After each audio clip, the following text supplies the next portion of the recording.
साहित्य लहर में आपका स्वागत है। आज आप सुनेंगे मालती जोशी जी की कहानी पिता। आइए कहानी सुनते हैं। पिता नहीं रहे। बाबा, बाबूजी, डैडी, पापा, कुछ भी नहीं। जब भी जिक्र हुआ है सिर्फ पिता ही कहा गया है, पिताजी भी नहीं। शायद उतने सम्मान के भी वे अधिकारी नहीं थे। नानी तो हमेशा बाप ही कहती रही। सुमी का बाप उस घर का सबसे चर्चित और तिरस्कृत मुहावरा था। तो पिता नहीं रहे। उनकी मृत्यु का समाचार ऐसे समय आया जब हम लोग उनके अस्तित्व को करीब करीब भूल ही चुके थे। न चाहते हुए भी मेरे शांत जीवन सागर में कुछ तरंगे, कुछ हिलोरें आ गई। मैं बेवजह उदास हो गई। यूं उदास होने के लिए पिता की मृत्यु एक खासी वजह थी, पर उस तरह का रिश्ता तो हम लोगों के बीच कभी रहा ही नहीं। मुझे तो उनकी शक्ल तक याद नहीं है, फिर भी मन उदास हो गया। शायद इसलिए कि इस दुखद समाचार को मन उस आंतरिकता के साथ ग्रहण नहीं कर रहा जो कि एक बेटी के लिए जायज है। मैं अन्य मनस्क सी हो रही थी और डर भी रही थी कि अगर शाम तक मेरा मूड ठीक नहीं हुआ तो साहब बहादुर घर आते ही शुरू हो जाएंगे। परेशान सी लग रही हो, क्या बात है? कुछ भी तो नहीं। मम्मी वगैरह सब ठीक तो है ना? अभी इतवार को ही तो दीदी का फोन आया था। फिर क्या बात है? चेहरा इतना उतरा हुआ क्यों है? कुछ नहीं, बस थक गई हूं। आजकल जल्दी थक जाती हूं। चलो चेकअप करवा लेते हैं। नहीं, अभी उतनी नौबत नहीं आई है, मैं तंग आकर कहती हूं। तब जाकर यह जिरह बंद होती है। गुस्सा आता है कि जरा सी बात भी इनकी नजरों से नहीं छिपती। कई बार तो चिढ़कर कहती हूं, क्या मुसीबत है, इस घर में कोई मन भरकर उदास भी नहीं हो सकता। उदास होने पर पाबंदी नहीं है डार्लिंग, ये मुझे अपने पास खींचकर कहते। I just want to share it and I want to enjoy it all by myself. वे हंस देते, एक स्वच्छ निर्मल हंसी। और हंसने की तो बात है ही, उदासी भी कोई एंजॉय करने की चीज है। उन्हें दुख होता है, हैरत होती है कि सुख के इस अथाह सागर में भी मैं दुख के कण कहां से बिन लेती हूं। इसलिए शुरू हो जाते हैं। मम्मी की याद आ रही है। शुभम का रिजल्ट आया है। शुभम ने दिन भर बहुत परेशान किया है। मतलब यह कि उदास हो तो कारण बताओ, और इस कारण बताओ नोटिस पर मैं खिंच जाती हूँ। पति का इतना अधिक संवेदनशील होना भी भारी लगने लगता है। और मम्मी को हमेशा यह शिकायत रही है कि उनके पति के पास संवेदना नाम को भी नहीं थी। हद दर्जे का आत्म केंद्रित व्यक्ति था वह, दूसरों के सुख दुख से एकदम अनजान। घर उनका था, वे स्वामी थे। मम्मी पत्नी कम, नौकरानी ज्यादा थी। नौकरानी जिसे तनख्वाह ना देनी पड़ती हो। मेज संवारने से लेकर सेज संवारने तक का हर काम खुशी खुशी करना उनका फर्ज था। पति के जूते तक उन्हें उतारने होते थे, साफ करने होते थे, जबकि वे खुद पैर की जूती से ज्यादा कुछ नहीं थी। यह जुमला बराबर उन पर फेंका जाता था। पैर की जूती, जब चाहा पहन लिया, जब चाहा उतार दिया। शेष समय घर के कोने में पड़ी रहने को अभिशापित। एमए पीएचडी मेरी माँ कैसे और क्यों यह सब सहन कर गई, सोचकर आश्चर्य होता है। पर सहने की भी एक सीमा होती है। उस सीमा के पार हो जाने के बाद क्षण भर भी उस घर में सांस ना ले सकी। अपनी दोनों बेटियों को गोद में उठाकर सीधे नानी के घर आ गई। कुल 8 साल के वैवाहिक जीवन का पटाक्षेप हो गया। उस समय दीदी 5 साल की और मैं महज 2 साल की थी। इसलिए मेरे मन में ना पिता की और ना पिता के घर की कोई स्मृति बाकी है। भाई के घर में हमेशा निभाव होना कठिन था। मम्मी इस बात को जानती थी, इसलिए सुविधा और संयोग जुड़ते ही उन्होंने अपना स्थानांतर भोपाल करवा लिया। आते समय नानी को भी साथ लेती आई ताकि उनके भरोसे लड़कियों को छोड़कर निश्चिंतता से नौकरी कर सके। जब से होश संभाला नानी को सदा अपने पास ही पाया है। मम्मी की व्यथा कथा भी उन्हीं से सुनी है। नहीं तो मम्मी ने तो बच्चों के सामने वह अध्याय कभी खोला ही नहीं। ना कभी पिता की निंदा की, ना उन्हें याद किया। नानी ही जब तब उन्हें कोसने लगती तो वे थके स्वर में कहती, अब रहने दो अम्मा, तुम अपनी जबान क्यों गंदी करती हो। नानी कहती, लल्ली, मेरी जान जलती है तभी ना गालियां निकलती है। मरे ने मेरी सोन चिरैया की जिंदगी मिट्टी कर दी। बाप के रहते बेटियां अनाथ हो गई। नानी का जब मूड खराब होता तो उन रिश्तेदारों की भी शामत आ जाती जिन्होंने यह संबंध सुझाया था। मरो ने हवा तक नहीं लगने दी कि लड़के का चलन ठीक नहीं, पता नहीं किस जन्म की दुश्मनी निकाली थी। ईश्वर करे उनकी बेटियों को भी ऐसा ही नरक नसीब हो। नानी किसी तरह चुप ना होती तो मम्मी मुझे खिंचकर दूसरे कमरे में ले जाती और कहानी सुनाने लगती। मैं बड़ी बड़ी आंखों से मम्मी को देखते हुए दूसरी ही कहानी बुनने लगती। उस कहानी में ना राजा होता, ना परियां होती। उन कहानियों में अनजान आदमी राक्षस या दैत्य की शक्ल में होता और मेरी नाजुक सी गुड़िया सी माँ चुपचाप उसके अत्याचार बर्दाश्त कर रही होती। बचपन में पिता की कल्पना मैंने हमेशा दैत्य के रूप में ही की, पर जब कुछ बड़ी हुई तो उन्हें मानव आकार देने की कोशिश की, पर कल्पना में कोई चित्र भी नहीं उभरता था। जैसे जैसे समझ आती गई कुछ वाक्य मन में अंकित होते गए। निम्मी बिल्कुल अपने पिता पर गई है। नाक नक्श, रंग रूप, कद काठी बिल्कुल वही है। फिर नानी उस चित्र में रंग भर देती। अरे, स्वभाव भी बिल्कुल वैसा ही है। एक नंबर की जिद्दी, नक चढ़ी है। सुमी एकदम गऊ है, बिल्कुल अपनी माँ जैसी।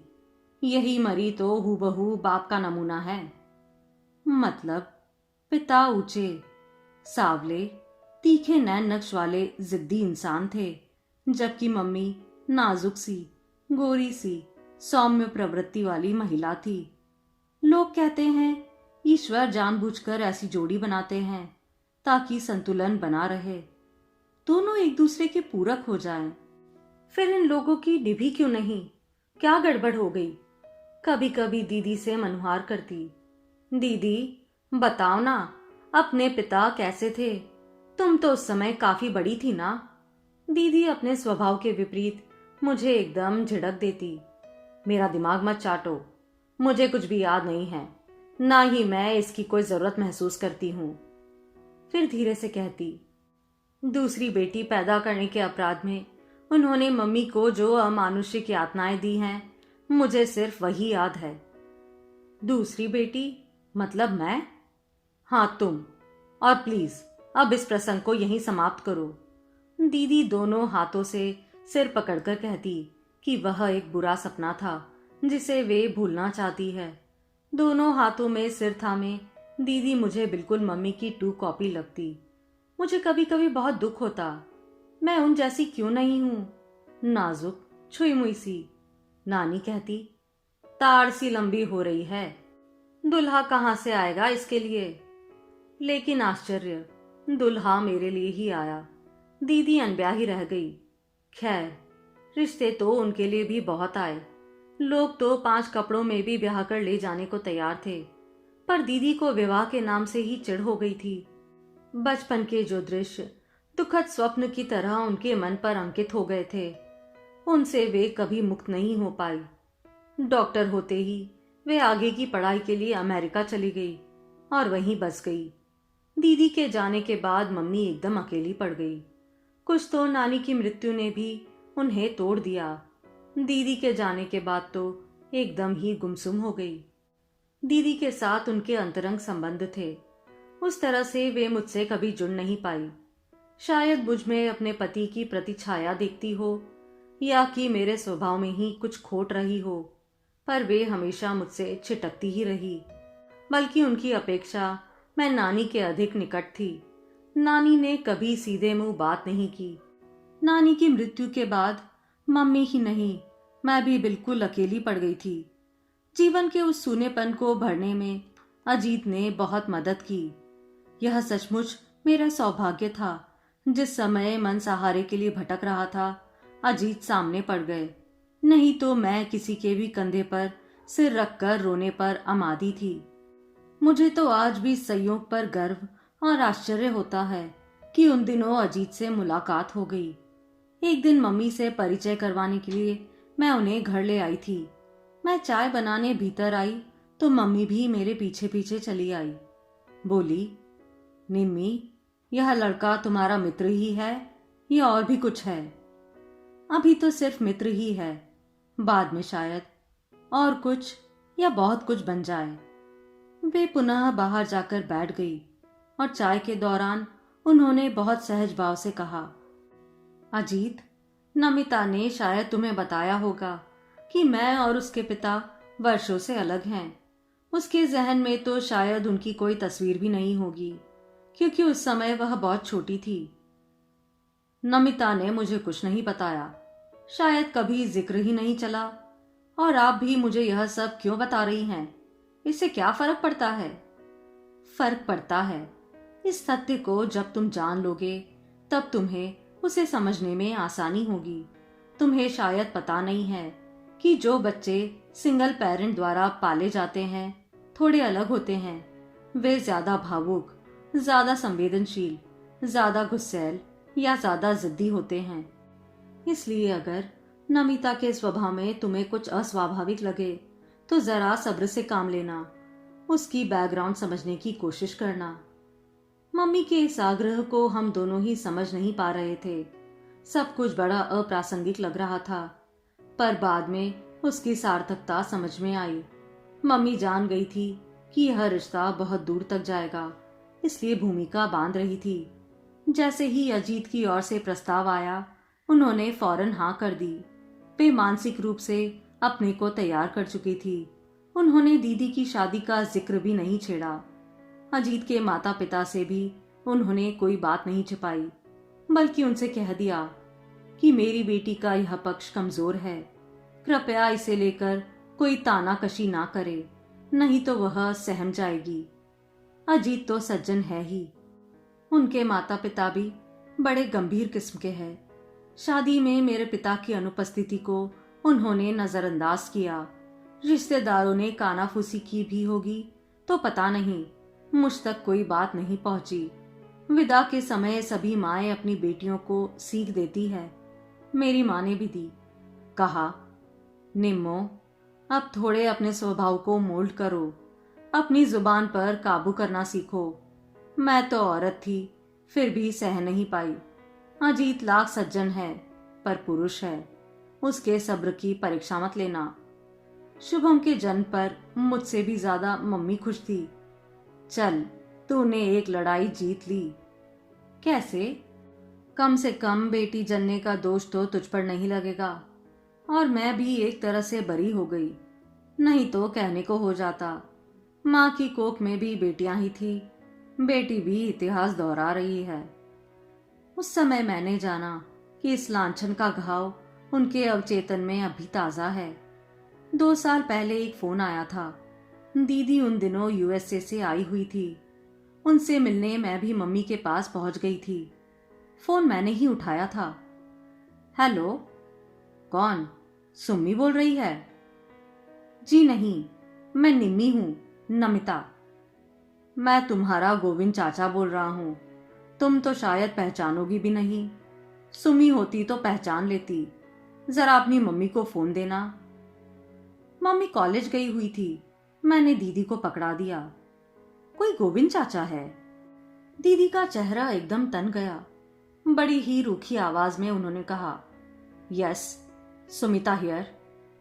उस तरफ से क्या बात हुई पता नहीं। दीदी ने तल्लक अंदाज में कहा, मतलब हमारे पिता अभी मौजूद है? This is a news for us. मेरी माँ ने तो अरसे पहले अपने सारे सौभाग्य अलंकार उतार दिए हैं। हमारे लिए तो पिता का अस्तित्व कब से शेष हो गया है। Anyways, thanks for calling. और दीदी ने रिसीवर पटक दिया। मैंने प्रश्नार्थक नजरों से देखा। श्रीमान को कैंसर हो गया है, सिरोसिस ऑफ लीवर, इसलिए बीवी की याद आ गई है, क्योंकि बीमारी में सेवा भी चाहिए और पैसा भी। वह जो एक थी वह कहाँ गई? एक होती तो रुकती, यहां तो अनेक थी। मम्मी को बताओगी? बताना तो पड़ेगा, पर एक बात तय है, अगर वे उस आदमी के पास दोबारा गई तो हम दोनों उनसे कभी कोई संबंध नहीं रखेंगे। लेकिन दोबारा फोन आया तो मम्मी क्या मना कर पाएगी? You are right. मम्मी में वो गट्स ही नहीं है और वे लोग उनको इमोशनल ब्लैकमेल जरूर करेंगे। एक काम करते हैं, मैं उन्हें साल 6 महीने के लिए अपने साथ ले जाती हूँ। मामा की भी अभी खबर लेती हूँ। यहाँ का नंबर उन्होंने ही दिया होगा। यहाँ से जाकर पहला काम यही करूंगी कि वहाँ नया नंबर ले लूंगी और वह सिर्फ तुम्हारे पास होगा, नहीं तो वे लोग मम्मी को वहाँ भी चैन से नहीं रहने देंगे। इसके बाद दीदी ने सांस नहीं ली, दौड़ धूप करके मम्मी का साल भर का वीजा बनवा लिया। वह तो मम्मी से कह रही थी कि नौकरी छोड़ दो, पर मम्मी नहीं मानी। लंबी छुट्टी ले ली। पिछले साल 1 महीने के लिए आई थी। वीजा की अवधि बढ़ाकर फिर चली गई। मम्मी के जाने के बाद मैं अकेली पड़ गई हूँ। 8वें दिन फोन पर बात होती है, फिर भी दूरी का एहसास नहीं जाता। 3 लोगों की हमारी छोटी सी दुनिया थी। वे दोनों तो अब भी साथ हैं, मैं ही अलग पड़ गई हूँ। मम्मी से शिकायत करती हूँ तो वे हंस देती है। पगली, तुम्हें अब हमारी जरूरत क्या है? तुम्हारी तो अब अपनी अलग दुनिया है। तुम्हें तो अब हमारी याद भी नहीं आनी चाहिए। ऐसा भी कहीं होता है? अब सुबह 11 साढ़े 11 बजे के करीब उन्हीं गोविंद चाचा का फिर फोन आया था। इस बार सीधे मेरे पास ही आया था। मम्मी दीदी के पास थी और दीदी का नया पता और नया नंबर सिर्फ मुझे मालूम था।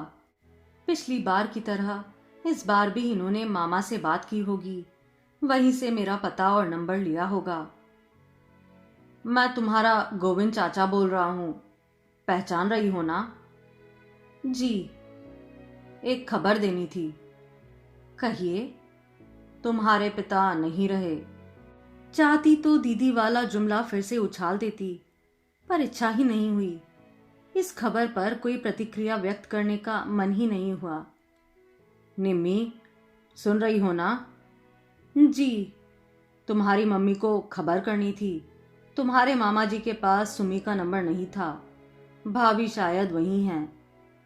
मैं खबर कर दूंगी। हफ्ते 6 दिन में दीदी का फोन आता रहता है, तब बता दूंगी। मुझे नंबर दे देती। ऐसी भी क्या जल्दी है? 2-3 दिन बाद पता चल जाएगा तो क्या फर्क पड़ेगा? आप तो जानते हैं, बरसों पहले उन दोनों में एक दूसरे को अपनी जिंदगी से खारिज कर दिया था।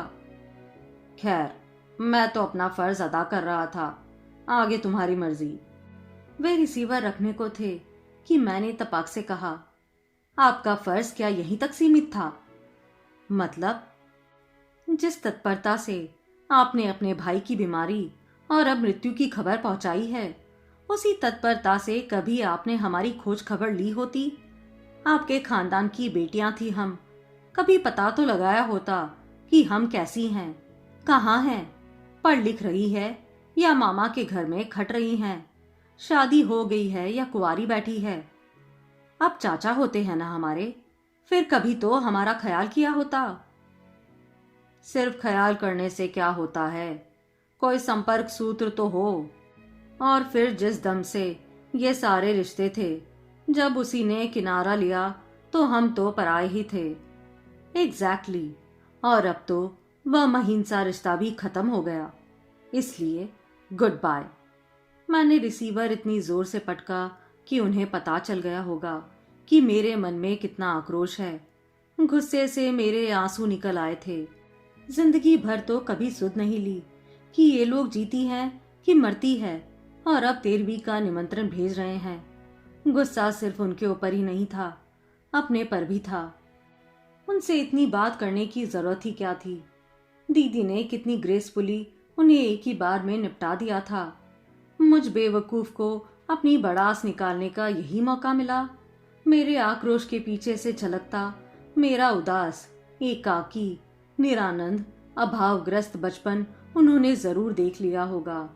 अपने दुखों को इस तरह विज्ञापित करने की क्या जरूरत थी? यह तो एक तरह से मैंने मम्मी का अपमान ही कर दिया, उनकी सारी तपस्या पर पानी फेर दिया। पता नहीं कितनी देर तक मैं अपने को कोसती रही, हिलक हिलक कर रोती रही। शाम को रोज की तरह मुंह हाथ धोकर मैंने कपड़े बदल लिए। फिर भी इन्होंने आते ही मेरी चोरी पकड़ ली। क्या बात है, लगता है दिन भर रोती रही हो। मैं एकदम फट पड़ी। तुम सीआईडी में भर्ती क्यों नहीं हो जाते? बेकार दफ्तर की फाइलों में अपनी प्रतिभा जाया कर रहे हो। Thanks for the compliment madam. और आपका चेहरा इतना पारदर्शी है कि कोई अंधा भी उसे पढ़ सकता है। मैं तो फिर भी दो आंखें रखता हूँ। किचन में एक ग्लास भी टूट जाता है तो मुझे पता चल जाता है। टेलर अगर तुम्हारा ब्लाउज बिगाड़ देता है तो मैं जान जाता हूँ। आज तो सचमुच कोई गंभीर बात हुई है, क्योंकि तुम दिन भर रोती रही हो। ठीक कह रहा हूं ना? रोने पर भी पाबंदी है कोई? पाबंदी नहीं है, पर पूछना तो मेरा फर्ज है ना। पति हूं तुम्हारा। मन हुआ चीख कर कह दूं, भाड़ में गया तुम्हारा फर्ज, प्लीज लीव मी अलोन। पर मम्मी की सीख याद आ गई जो उन्होंने सगाई पर, शादी पर अमेरिका जाते हुए दी थी। कहा था, निम्मी अपनी जबान पर, अपने गुस्से पर काबू रखो। ये छोटी छोटी बातें ही गृहस्थी में दरार पैदा करती है। माना कि अजीत बहुत सज्जन है, सहनशील है, पर चंदन भी कभी कभी आंख पकड़ लेता है। इसलिए कहती हूँ, अपने लिए, अपने बच्चों के लिए थोड़ा जब्त करना सीखो। मम्मी की याद से ही मेरा गुस्सा ठंडा पड़ गया और मैंने सूखी हंसी हंसकर कहा, फर्ज पूरा हो गया श्रीमान जी, अब थोड़ा चाय नाश्ता हो जाए। सौभाग्य से उसी समय बच्चे भी आया के साथ घूमकर वापस लौट आए। माहौल एकदम खुशगवार हो गया। रात का खाना भी उसी प्रसन्न वातावरण में हुआ। उस रात टीवी खोलने का मन नहीं हुआ। शगुन को थपकाते हुए मैं बरामदे में आ बैठी। ये भी सामने वाली कुर्सी पर बैठ गए। शुभम उनकी गोदी में चढ़ बैठा। दोनों बच्चे निंदियाए हुए थे। सोने में 10 मिनट भी नहीं लगे। हम लोग थोड़ी देर इधर उधर की बातें करते रहे। फिर मैंने एकाएक कहा, आप शाम को ठीक कह रहे थे, आज एक गंभीर बात हो गई है। क्या? मेरे पिता नहीं रहे। ओह, उन्होंने कहा और चुप हो गए। शायद सोच रहे होंगे कि सांत्वना में क्या कहूं, या फिर सांत्वना दूं भी कि नहीं। बड़ी देर बाद बोले, तुम्हारी मम्मी ने मना किया था, इसलिए आज तक मैंने कभी उनका जिक्र नहीं छेड़ा। लेकिन आज अगर चाहो तो उनके बारे में बात कर सकती हो, मन हल्का हो जाएगा। बात करने को है ही क्या, मैंने कसैले स्वर में कहा। मुझे तो उनकी शक्ल तक याद नहीं है।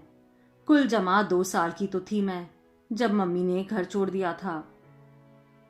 उसके बाद कभी देखा नहीं ना, बस सुना ही सुना, और जो कुछ सुना उससे आहत ही हुआ। फिर भी पिता तो पिता होते हैं, अनजाने अनचाहे उनसे एक तार जुड़ा होता है। नहीं तो तुम रोती क्यों? आप गलत समझ रहे हैं। मैं पिता के लिए नहीं रोई थी, मैं तो अपने लिए रोई थी। मैं उस प्यार, दुलार, सुकून और सुरक्षा के लिए रोई थी जो हर बच्चे का जायज हक है, पर वह मुझे नहीं मिला। एक गरीब का बेटा भी अपनी झोपड़ी में सुरक्षित महसूस करता है, अपनों के बीच सिर उठाकर चलता है, क्योंकि उसके सिर पर बाप का साया होता है। हम तो पिता के रहते भी अनाथ थे। मामा की विशाल हवेली में भी असहाय और बदहाल थे। मामा हमें मजबूरी में पाल रहे थे, पर उनके बच्चों को हम फूटी आंख नहीं भाते थे। हमें अपमानित करने का एक भी मौका वे लोग नहीं छोड़ते थे। हम लोग अपनी पसंद का पहन ओढ़ नहीं सकते थे, ना मन भरकर खा पी सकते थे। आजादी से हंसने बोलने की भी मनाही थी। मामी की चौकन्नी नजरें हमेशा हमें घूरती रहती। उनकी जबान तो एकदम जहर बुझी थी। वे हमें कभी नहीं भूलने देती थी कि हम तीनों उनके टुकड़ों पर पल रहे हैं। दीदी तो फिर भी समझदार थी, पर मैं अक्सर जिद पर आ जाती। तब वे हाथ नचा नचा कर कहती, बाप के घर से क्या बांध कर लाई थी जो मांग रही हो? मम्मी कुछ कहने जाती तो तांडव शुरू कर देती। सबको सुनाकर कहती, ऐसा स्वभाव था तभी तो ससुराल में नहीं चली। अब यहाँ हमारी छाती पर मूंग दलने आ गई है महारानी। मेरे बच्चों के मुंह का कोर छीन रही है। यूं तो मम्मी कॉलेज में नौकरी कर रही थी, मामा को अपने हिस्से का खर्चा भी दे रही थी, पर मामी को संतोष नहीं था। उन्हें तो हमारी उपस्थिति ही खट रही थी।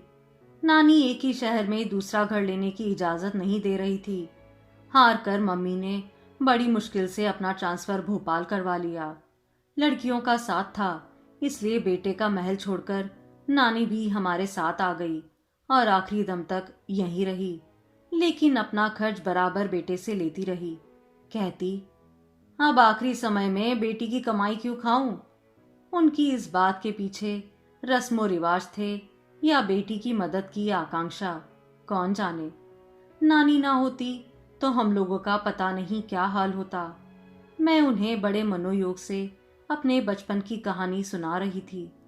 एकाएक पता नहीं कितनी सारी बातें याद आ गई थी। अपना अकेलापन, मम्मी के आंसू, पड़ोसियों की तानाकशी, सहेलियों की कानाफूसी, रिश्तेदारों का उपहास। यह भी याद आया कि भोपाल आने के बाद मम्मी ने जब अपने सुहाग चिन्ह उतार दिए थे तो हम लोग एकदम सहम गए थे।